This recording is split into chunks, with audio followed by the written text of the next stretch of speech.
নমস্কার বন্ধুরা, আমার চ্যানেলে আপনাদের স্বাগত।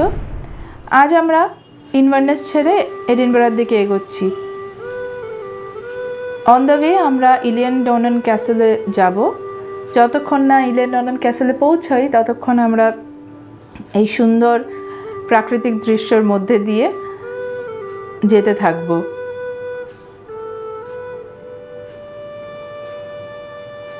আসলে আমি একটু কনফিউজ ছিলাম, এই ভিডিওটা একটু লম্বা হয়ে গেছে কারণ এত সুন্দর সুন্দর জায়গা আছে রাস্তায় যাওয়ার সময় যে আমি কোনটা ছেড়ে কোনটা রাখবো বুঝতেই পারলাম না।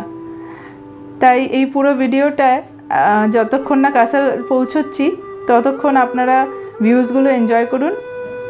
আমি এখন কিছু বলবো না, আবার কাসালে পৌঁছাই তখন কিছু কথা হবে।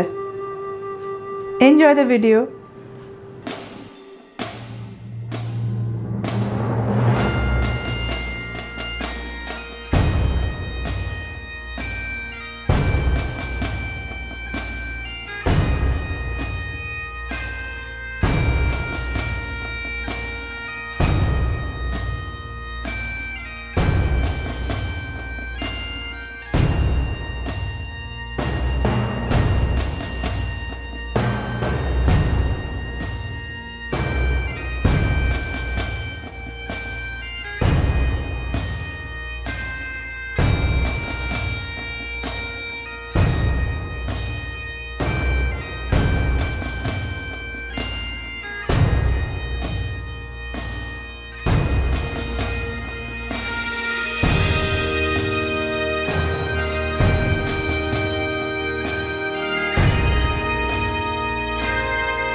চলতে চলতে আমরা আলটিমেটলি পৌঁছে গেছি ইলিয়ন ডনন ক্যাসেলে।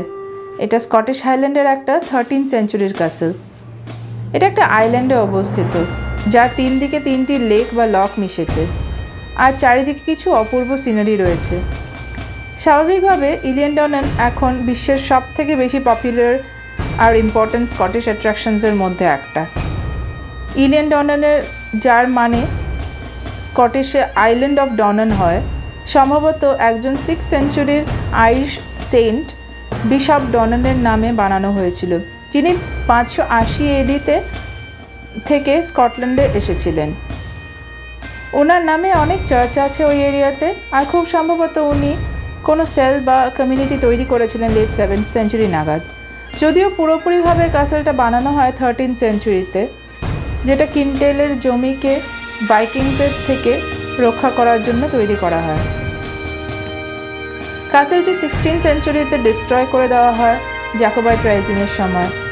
এই কাসেলের অনেক লম্বা আর ডিটেইলড হিস্ট্রি আছে অনেক শতাব্দী জুড়ে। 1919 থেকে 1932 এর মধ্যে কলোনেল জন ম্যাকরে গিলস্ট্রাপ এই কাসেলটিকে রিস্টোর করেন। স্কটল্যান্ডের সবথেকে বেশি ফটোগ্রাফড ক্যাসেলের মধ্যে অন্যতম হলো ইলিয়ান ডনান ক্যাসেল। অনেক সিনেমায় আর টিভি শোজের শুটিং হয়েছে যে এখানে, যার মধ্যে মিশন ইম্পসিবল 6 আর কুছ কুছ হোতা হ্যায় পড়ে। কুছ কুছ হোতা হ্যায় কোন সিনটা বলতে পারবেন কি? কিছুক্ষণ পরে আবার দেখাবো, একবার তো দেখানো হয়ে গেছে।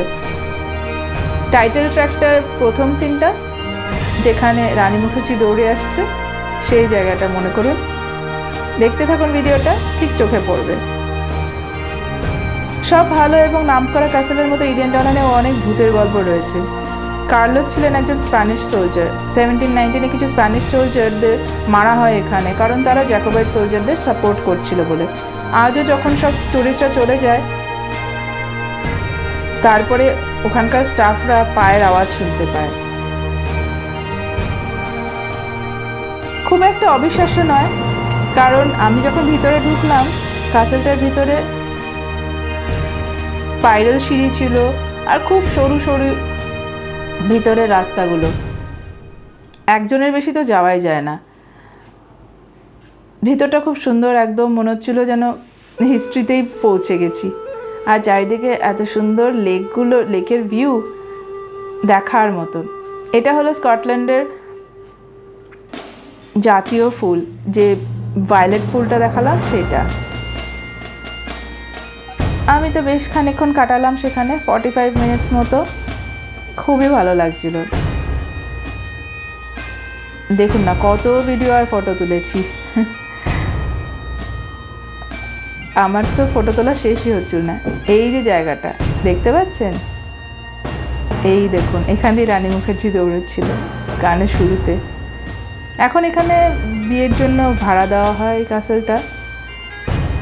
যাক, আমরা তাহলে এসে এডিনবরাতে পৌঁছে গেছি। অ্যান্ড সারা রাস্তা এত সুন্দর কাটলো। আপনাদেরও নিশ্চয়ই ভিডিওটা ভালো লেগেছে। দেখতে থাকুন আমার চ্যানেল। থ্যাংক ইউ, ভালো থাকবেন।